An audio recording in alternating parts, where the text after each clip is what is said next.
Hello guys, इन दोनों आपस का आवाज़ सुनाता हूँ आपको। ये रेड कलर का जो है ये BS3 है और ब्लू कलर का जो है वो BS4 है। इन दोनों का आवाज़ देखते हैं कैसे, किस किस का आवाज़ कैसे होता है।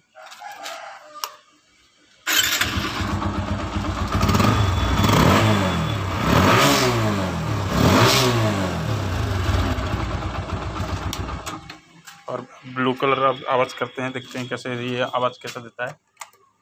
स्टॉक एग्जॉस्ट है।